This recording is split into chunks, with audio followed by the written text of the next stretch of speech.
চুৰি কৰিবলৈ আহি চুৰে গৃহস্থৰ ঘৰত বনাই খালে কণীৰ আমলেট। চাবগুৰিত আজব চুৰৰ গজব কাহিনী। চাবগুৰি গেন্ধালী বেবেজীয়া এঘৰত গৃহস্থ নথকাৰ সুযোগ লৈ চুৰৰ দলে চলালে লুটপাট। দীপ্তিমা ফুকনৰ বাসগৃহত ঘটিলেই কাণ্ড। চুৰি কৰিবলৈ আহি চুৰ সোমাল গৃহস্থৰ পাকঘৰত। অকল লুটপাট চলাই যে চুৰ গুচি যাব এনে নহয়, চুৰৰ দলে ৰান্ধি বাঢ়ি উদৰ পূৰাই এসাঁজ খায়ো গ'ল গেন্ধালী বেবেজীয়া দীপ্তিমা ফুকন নামৰ মহিলাগৰাকীৰ পাকঘৰত। আমলেট বনাই খাইছে, অকণমান ৰাইচ আছিলে কেৰাহীত, মই সেইটো পেলাব নহ'ল, গুচি গ'লো। সেই ৰাইচখিনিৰ লগত আমলেট বনাই পেলাই খাইছে তেওঁলোকে। ভাত খাই চুৰে গৃহস্থৰ গৃহিণীগৰাকীলৈ বেচিনত ধুবলৈ সুমুৱাই থৈ গ'ল চুৰে খোৱা কাঁহী বাচন। তলা মাৰি জীয়ৰীৰ ঘৰলৈ এৰাতি থকাকৈ যোৱাৰ সুযোগতেই চুৰে নিশা অমলেট আৰু ভাত দাইল ৰান্ধি পেট ভৰাই এসাঁজ খাই প্ৰায় 12 লক্ষাধিক টকাৰ মূল্যৰ সোণৰ অলংকাৰ আৰু মূল্যৱান সামগ্ৰী লুটি নিলে। আনকি চুৰে চুৰি কৰি যোৱাৰ সময়ত মহিলাগৰাকীৰ ঘৰত সংস্থাপিত CC কেমেৰাৰ হাৰ্ড ডিস্ক খুলি লৈ যাবলৈ নাপাহৰিলে। আজব দেশৰ আজব চুৰৰ গজব কৰ্মকাণ্ডই পিছদিনা নিশা গৃহস্থ ঘৰলৈ আহোঁতে পোহৰলৈ আহে। এই চুৰিকাণ্ড ঘটনাৰ বিষয়ে ইতিমধ্যে চাবগুৰি আৰক্ষীক খবৰ দিয়ে। চামগুৰি গেন্ধালী বেবেজীয়া। আপোনাৰ নামটো? মোৰ নামটো দীপ্তিমা ফুকন। আপোনাৰ ঘৰত চুৰিকাণ্ড হৈছিল? হয়, চুৰ হৈছে। কালি ৰাতি মই নাছিলোঁ, মই চেলাইন ল'বলৈ ডক্টৰৰ ওচৰত গ'লোঁ। ছোৱালী ঘৰত থাকিলোঁ, ৰাতি আগে পিছে মই এনেকৈ যাওঁ, থাকিলোঁ। তাৰপিছত ক'ব নোৱাৰোঁ চুৰ হৈছে বুলি।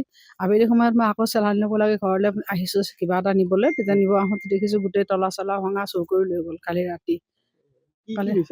মোৰ এনে সোণৰ ভিতৰত মোৰ 4ডাল চেইন আছিলে, কাণফুলি দুযোৰ আৰু সৰু বেবীৰ কাণফুলি এযোৰ, বেবীৰ চেইন এডাল আৰু হীৰাৰ আঙঠি এটা আছিল আৰু 2টা এনে সোণৰ আঙঠি। অলমষ্ট 4টা সোণৰ, কিন্তু এটাত হীৰা আছিলে। 10ৰ পৰা 12ৰ ভিতৰত হ'ব।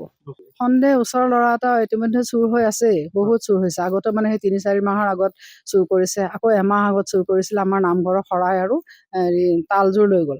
মই সেইখিনি মই দান কৰিলোঁ, মানে নামঘৰত শৰাইখন দান কৰিলোঁ। চুৰ কৰাৰ কাৰণে নামঘৰত নাই কাৰণে বেয়া লাগিল, মই দান কৰি দিলোঁ। আকৌ সিদিনাখন আমি বিয়াটো ওলাইছে, ল'ৰাটো চুৰ কৰি থাকে। মোৰ বৰজনাৰ ঘৰৰ পৰা, শাই শহুৰৰ ঘৰৰ পৰা কাঁহী বাতি এযোৰ চুৰ কৰিছে। আকৌ ওচৰৰ মানুহৰ কাঁহী বাতিবিলাক চুৰ কৰে। পুলিচে সেই ল'ৰাটোকে মই সন্দেহ কৰি দিছোঁ, নাম দিছোঁ। তাৰ নাম কৰণ হেণ্ডিকৈ। তাৰ ঘৰ মোৰ বৰজনাৰ মুখে মুখে অকণমান আগলৈ। হয়, চামগুৰি আমাৰ ঘৰৰ ওচৰতে। CCTV কেমেৰাটো মানে পিছফালে দি আহিলে, আহি বাথৰুমেদি সোমাই পেলাই সি কেমেৰা চব লৈ গ'ল। চব কেমেৰা ভাঙি তাৰপাছতে হেৰিটো ৰেকৰ্ডিং মেচিনটো লৈ গ'ল, কেমেৰা লৈ গ'ল, গোটেইখিনি লৈ গ'ল। আমলেট বনাই খাইছে, অকণমান ৰাইচ আছিলে কেৰাহীত, মই সেইটো পেলাব নহ'ল, গুচি গ'লো। সেই ৰাইচখিনিৰ লগত আমলেট বনাই পেলাই খাইছে তেওঁলোকে। চব বনাই। হয়, আকৌ গেছ আছিলে মোৰ 3টা চুলা, এটা ইউজ কৰোঁ, 2টা ওপৰত, আৰু এটা গেছ নমাই আনি পেকিং কৰিছিলে, নিব নোৱাৰিলে। সম্ভৱ আজি নিব চাগে। ৱাশ্বিং মেচিনত হাত দিছে। তাৰপিছত টিভি, ডাঙৰ টিভি মোৰ 52 ইঞ্চ ডাঙৰ, সেইটো টিভিটো হাত দিছে। আৰু হেৰিটো নিয়া নাই, AC-টো নিয়া নাই, কিন্তু কি কৰি থৈছে নাজানো আৰু। সেইটো সম্ভৱ আজি চাগে চান্স বিচাৰিছিলে।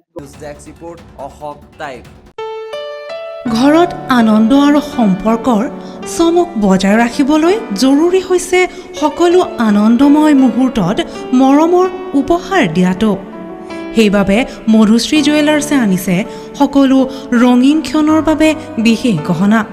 হীৰাৰে হওক, সোণৰে হওক বা ৰূপৰে হওক, শ্ৰেষ্ঠ ডিজাইনছ আৰু হলমাৰ্কযুক্ত গহনাই ৰাখে সম্পৰ্কক নিখুঁত। তেনেহ'লে আজিয়ে আনক আনন্দ মধুশ্ৰী জুৱেলাৰ্ছৰ সৈতে।